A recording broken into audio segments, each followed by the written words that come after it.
And this is the juicy one, folks. This is physical touch. Now, as we're going to learn, Alice is going to tell us there are lots of ways that you can interpret this love language. Intimate, not so intimate, not so intimate, that maybe leads to intimate.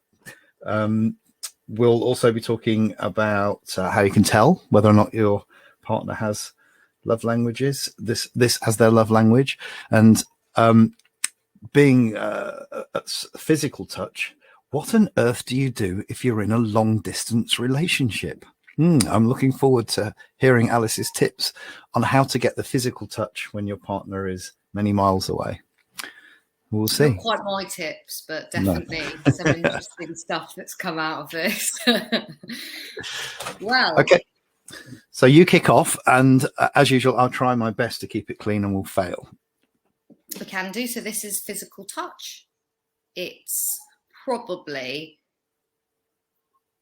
a very, very common, popular love language for many people. Also, people think that this is their love language, and actually it might not be, just because they think that they really like cereal. But actually, when we go into it and the different types of physical touch, we'll hopefully it will become a bit easier. So this is really expressing love in terms of touching, as opposed to verbal, as opposed to giving gifts. It's being physically close, but touch can come in different ways. So the way that we've categorized it at the moment is really romantic and non-romantic. Oh, romantic. Pete, what do you think the romantic touching would be? Do you really want me to go there this early on in the broadcast? Perhaps. Yeah, well, I think every schoolboy has had his fumblings when he was a lad. Mine was a long time ago. In fact, any pictures of it would be in black and white. It was that long ago. But I think it could be holding hands. That's a romantic thing to do, isn't it? It is. That sometimes doesn't necessarily mean that it's going to be romantic. That would come under both, because, as we'll go on to explain later, these love languages can apply to different types of relationships. So friendships, work relationships, child and parent, where you would also hold hands. So it depends on the context. So the context is really important here. But romantic, certainly being intimate, serial. Yes. Yeah, and by the way, there's a link to the vocabulary which we're using in the comments below to stop us getting banned on Facebook and possibly on YouTube later on when we upload these. Yes, so I guess physical touch is always a prelude to serial, at least if you're doing it right. I guess there's different levels. So if holding hands is the least level of escalation, then the next one must be to give her a kiss, hey? Absolutely. On a mouth. Of kissing. There is, and there's different places you can kiss. I mean, a lot of mine was done behind the bike sheds, I seem to remember.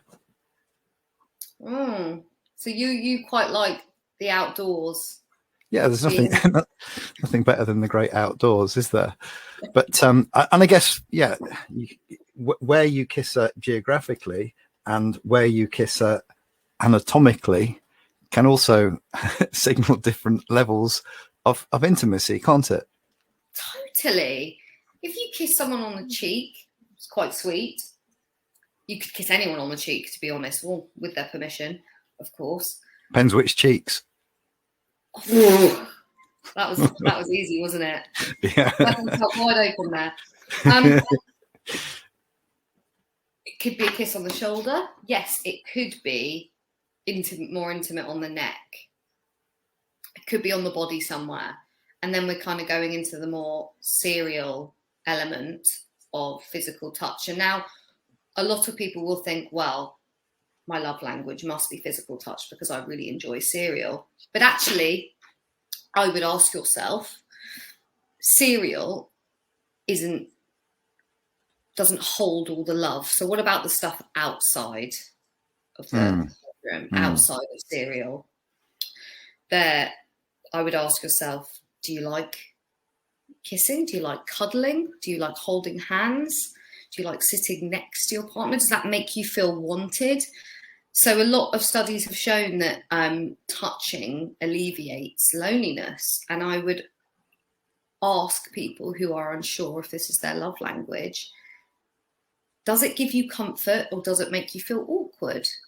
Do you crave to be near people? It's really obvious when people's love language is physical touch quite often, because they'll be tactile, they'll touch shoulders, they'll want to use their hands, they'll want to be next to people, they'll sit next to you, they'll want to cuddle, especially in romantic relationships. Now, that doesn't always happen. There's some people that like to keep things behind closed doors. But as a rule, people express love through touch.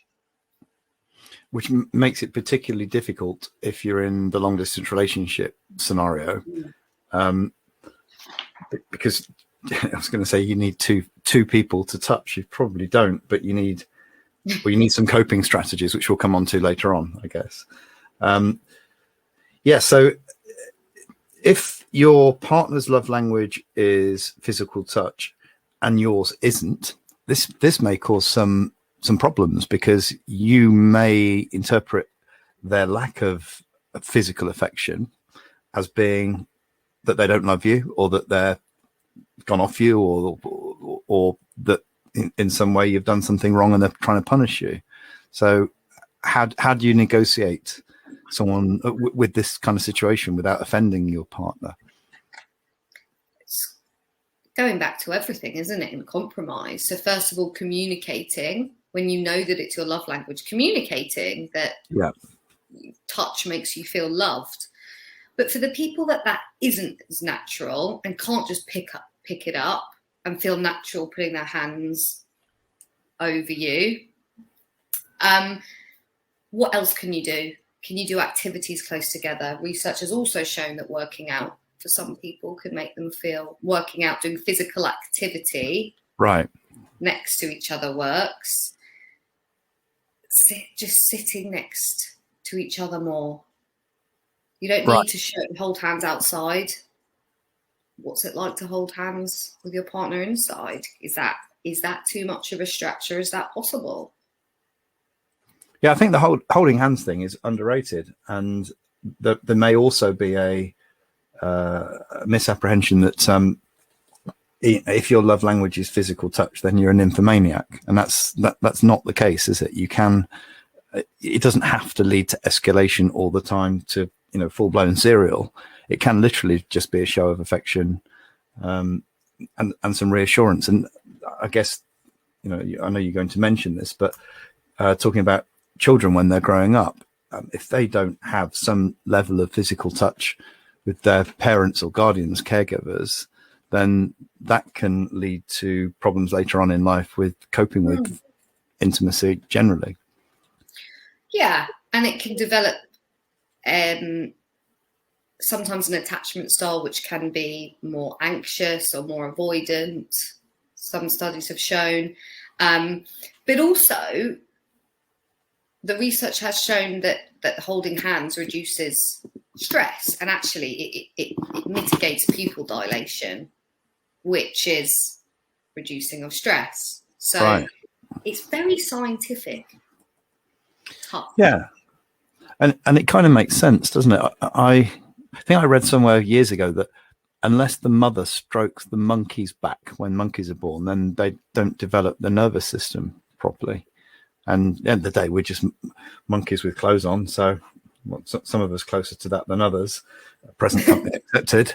But we ain't that much different, are we? So it shouldn't really come as a surprise.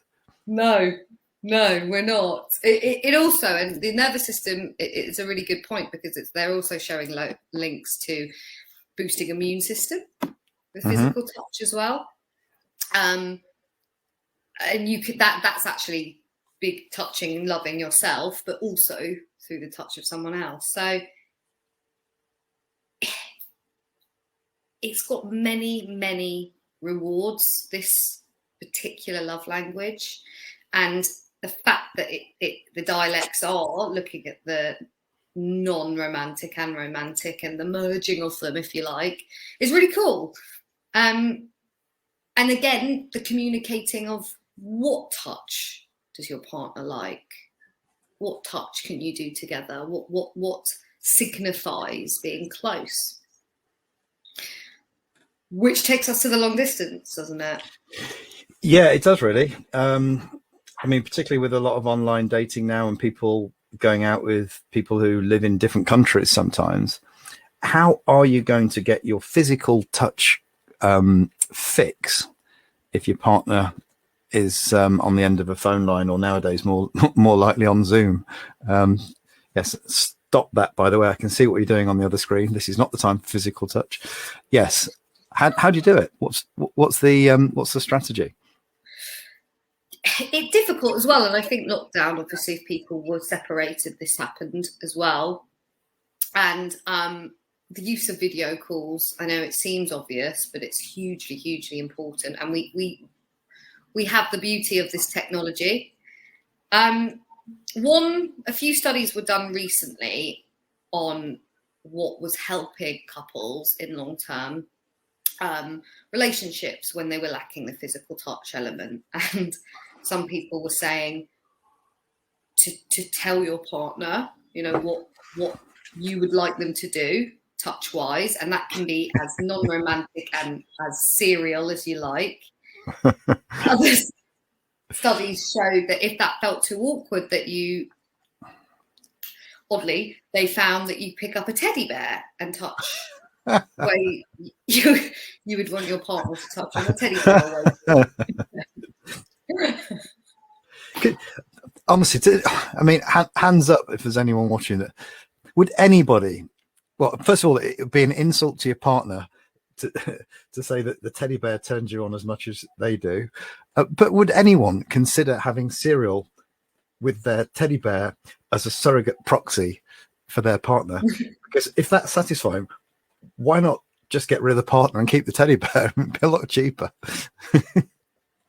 Yeah, you could take the teddy bear everywhere as well. But I know it's really interesting. But I guess if it works for some people, cool.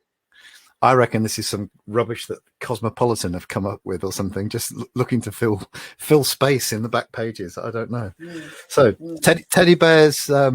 We're going to have a rush on teddy. I should find a sexy teddy bear actually and put my Amazon affiliate link in the in the comments below. So if anyone needs a teddy bear, although I tell you what, there are some. No, we won't go there. We're not. That's for a different episode. I was going to say I do know a lot of people who like to pretend that they do find stuffed toys attractive, but then I do know some people that find balloons sexually attractive. So it takes all sorts, doesn't it? And you just got to get your touches where you can, really. Get where you can. There's people that have been known. There was a program on to touching bigger objects like fairground rides and things, but we're kind of moving away quite rapidly now. The most important thing is to try and be as close as you can. So if that's doing a date night online, watching a television together, you can sync it now online. It's not going to replace it at all, but it's just ways of trying to show someone that you love them when their love language is touch. Hard. Yeah. I mean, of all of the love languages, it's probably the hardest to come up with an acceptable workaround if you're not physically together by definition. You know, I won't go into it, but I mean, there are ways, I suppose, if you can't be with the one if you can't love the one be with the one you love the one you're with. So, you know, I guess you could be with someone else and pretend it's the person you love, but it's fraught with danger, isn't it? What do people think of that? Depends if that's what you're into. That's your relationship. Open. Yeah, Maybe not if it's not open though, but you know. It's a question of finding what works for you, but it's very difficult. And I mean, ultimately, I suppose, if the relationship is long distance for very long, and your love language or your partner's love language is physical touch, it's basically going to be very difficult to last, isn't it? Because you're depriving each other of a primal need of being in a relationship. Yeah, and most relationships need this primary need as well. Like most relationships need this factor for intimacy, so it's just even heightened if it's your primary love language. Absolutely. Right. I think in that case, it's really important that you do things for physical touch for yourself. So love for yourself. Yeah, self-love. Yeah. Yes. Well, which is important anyway, but even more so if you can't get that from your partner. And what that might look like. Yes. I don't want to get, I don't want to make this too rude, but I mean that there are ways around this, but it's never going to be as good as being with the one that you love. It just can't be. And I suppose you can communicate and you can be honest, but being honest and communicating doesn't get you touched, does it? That's a problem. This isn't an intellectual exercise.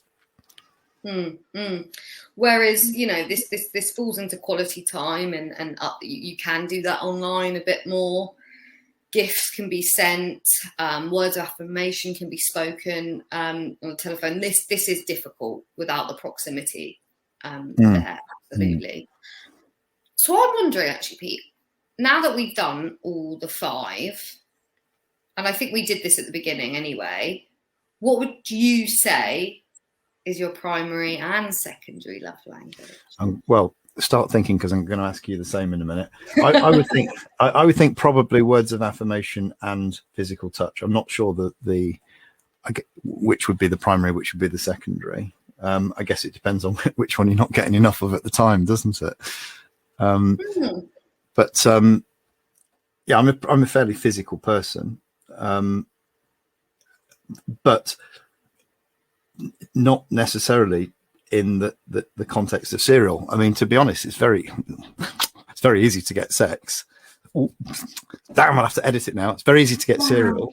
It's very hard to get affection, and the two are not conflated, because if all you need is physical touch, then with a credit card and the right website, she's there in half an hour. But that doesn't fix the problem. You're not what you want. What the need is can't be fulfilled by buying it. That's the problem, isn't it? It's a facsimile. So yeah, you could hire. And in Japan, actually, we haven't mentioned cultural stuff. We should do that. But I know when I used to travel a lot in Japan on business, and there were lots of services for sale which were specifically not for serial. So people would. I never did it, probably because I'm too tight on anything else. But you could hire a lady for half an hour for, well, they called it a lest, because you can't say R, and there's no such letter as R in Japanese. So they'd call it a lest, which means a rest. So you basically pay half an hour to cuddle a lady. And that was it. There was nothing else. And that was a very popular service. And that was because lots of businessmen were always away on business or always working late and were lonely as much as anything else. And I think the equivalent for the ladies is the cat cafes, where you just go and they're surrounded by loads and loads of cats, which, again, maybe there's something there. If you're going to do it with a teddy bear, you might as well cuddle a cat. You can get your physical touch from animals. Yeah. And they become widely broad in therapy now anyway. But really good point about the wanting to have a cuddle or lie with someone, because a lot of the real intimacy, the real love, is all of those things, not just the serial. And quite often, there's addictions out there, and there's sex and love. Serial. Beep. Beep. But what we're really looking at is that you're not being fulfilled by the act. It's something else. Yeah. You know, it's a product of the behavior and what's really going on inside for someone. So physical cereal on its own won't last as love.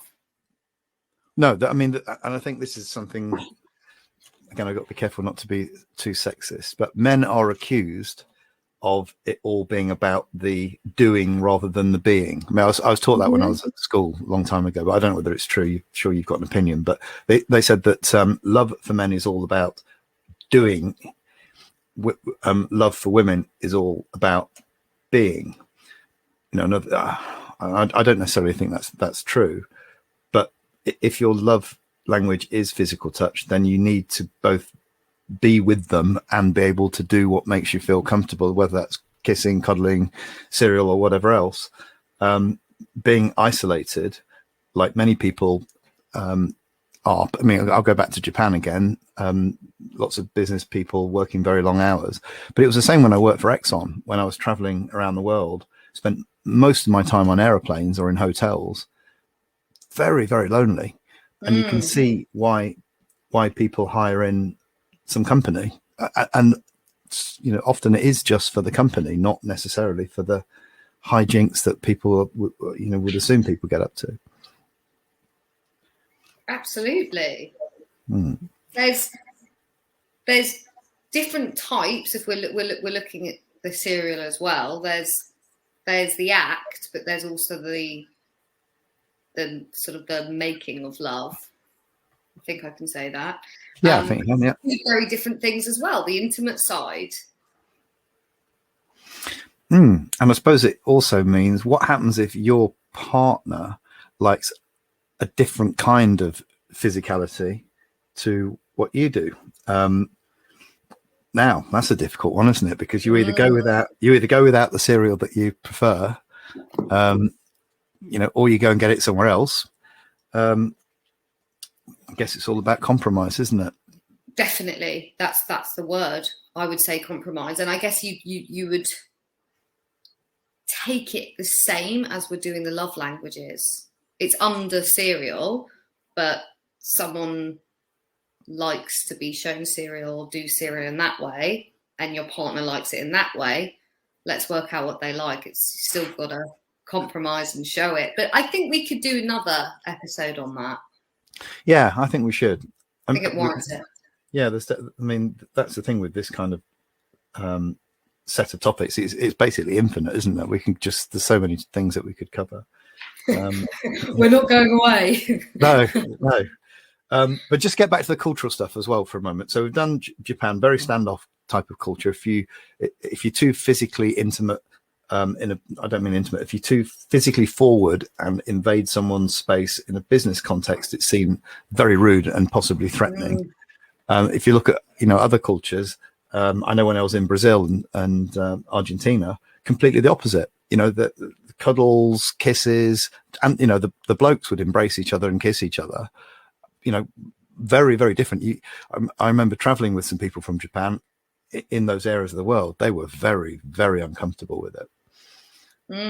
It's totally different. So I think the cultural differences is important to note, because you come into a conflict there. We spoke about the fact that love language is universal. Just because your society and religion this is a wider argument as well, might say, not to shake a woman's hand, it doesn't necessarily mean that your love language isn't physical touch behind closed doors.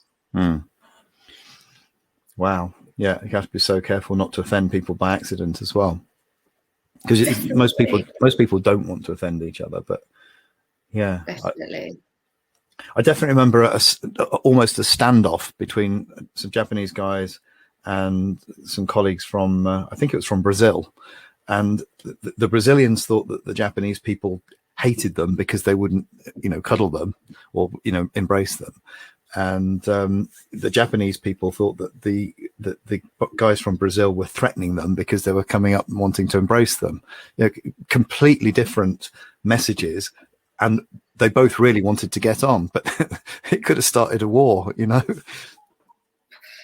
Yeah, so careful, but so powerful.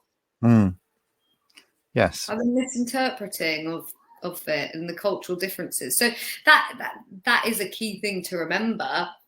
But sometimes I also wonder, without that, the culture or the religion now, what would the love languages of these people innately be?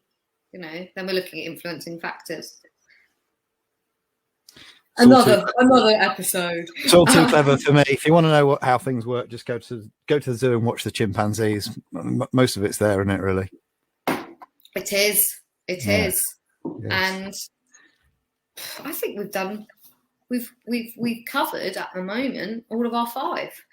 I think we have. Yes, we'll have to decide what we're going to talk about next time. And in fact, if anyone's got any, I almost hesitate to say this, if anyone's got any suggestions, stick them in the comments, and we'll see what we can do.